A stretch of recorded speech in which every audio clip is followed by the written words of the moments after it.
প্রধান নির্বাচন কমিশনার স্যারের কাছ থেকে এই প্রশ্নের উত্তর চাই। স্যার, বড় স্টেক হোল্ডার ছাত্রদল এবং বাম রাজনীতির কয়েকটি গ্রুপ, তারাও এই প্যানেল, তারা এই নির্বাচন বয়কটের কথা বলেছে স্যার। সেই ক্ষেত্রে আপনারা, এবং পুনর্নির্বাচনও তারা চেয়েছে, সেই ক্ষেত্রে তার প্রতিক্রিয়া আপনি কি বলবেন স্যার?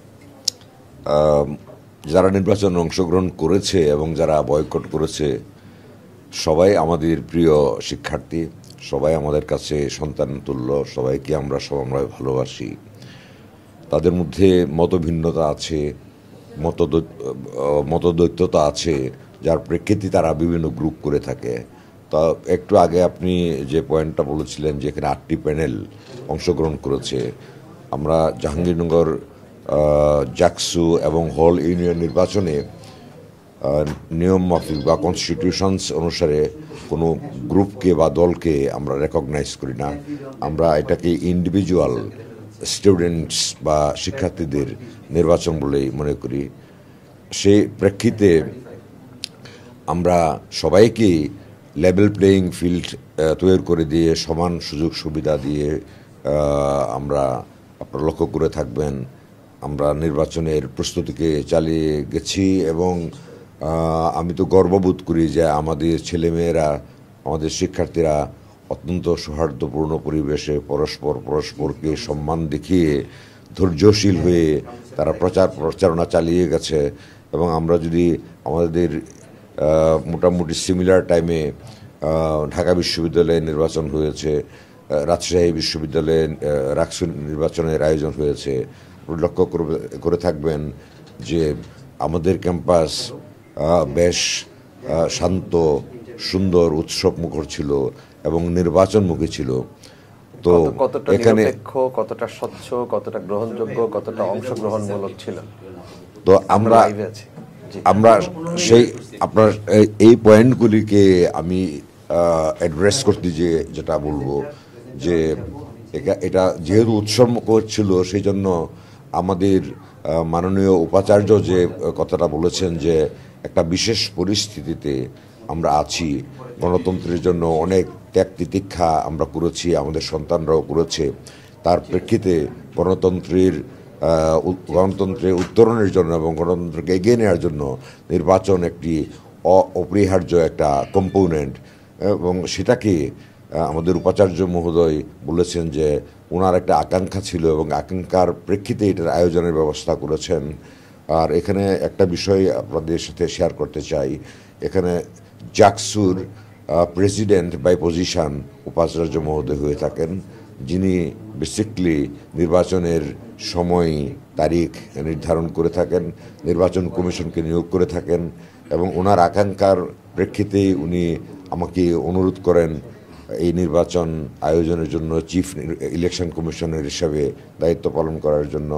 ওনার আকাঙ্ক্ষার প্রতি শ্রদ্ধা জানিয়ে আমাদের ছেলেমেয়েরা অনেক ত্যাগ তিতিক্ষা স্বীকার করেছে, সেটার প্রতি সম্মান জানিয়ে এবং গণতন্ত্রের প্রতি আমার যে ভালোবাসা, গণতন্ত্র উত্তরণের এবং এটাকে এগিয়ে নেওয়ার প্রতি আমারও একটা ব্যক্তিগত আগ্রহ আছে, তার প্রেক্ষিতেই আমি একটা বিশেষ পরিস্থিতিতে 33 বছর পরে জাকসু নির্বাচনের আয়োজন করা হয়েছে, বাড়তি চ্যালেঞ্জ আমি জেনে শুনেই গ্রহণ করেছি। এবং আমি চেষ্টা করেছি, আপনারাও হয়তো লক্ষ্য করেছেন যে আমি যে কথাটা একটু আগে বলছিলাম যে লেভেল প্লেয়িং ফিল্ড সকল শিক্ষার্থীর জন্য আমি সৃষ্টি করার এবং বজায় রাখার সর্বোচ্চ চেষ্টা করেছি।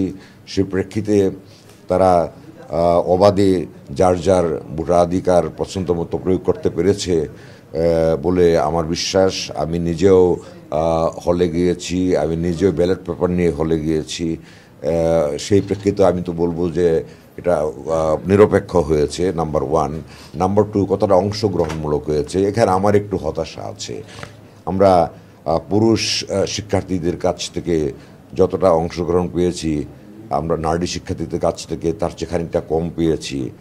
তো আমার বিশ্বাস ছিল যে সমভাবে আমরা নারী পুরুষ শিক্ষার্থীদের কাছ থেকে এই নির্বাচনে এনগেজমেন্ট, ইনভলভমেন্টের একটা সাড়া পাবো। কিন্তু সেখানে যেহেতু একটু ব্যত্যয় ঘটেছে, সেই ব্যত্যয়ের প্রেক্ষিতে আমি খানিকটা ডিসঅ্যাপয়েন্টেড হয়েছি। তৃতীয় যে বিষয়টা বলেছেন, এটার স্বচ্ছতা কতটা আমরা নিশ্চিত করতে পেরেছি।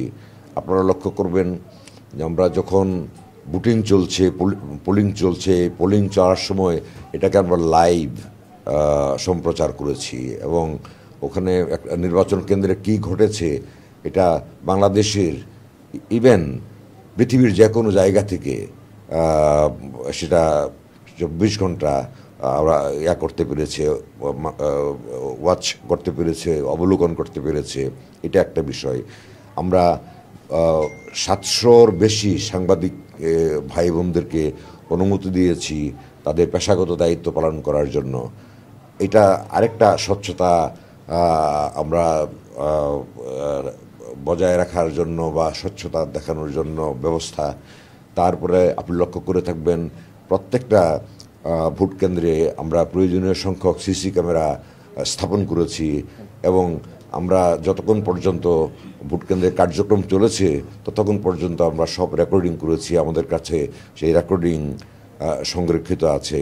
এইভাবে আমি জাস্ট মেজর কয়েকটা বিষয় বললাম যেগুলি আমরা অ্যাডপ্ট করেছি এবং ইউটিলাইজ করেছি। ওনারা যারা বর্জন করেছেন তারা সুনির্দিষ্টভাবে কিছু কারণ উল্লেখ করেছেন। যেমন একটি হচ্ছে যে পোলিং এজেন্টদেরকে কাজ করতে দেওয়া হয় নাই। কোনো লিখিত অভিযোগ বা কোনো অভিযোগ কি আপনাদের কাছে এসেছে?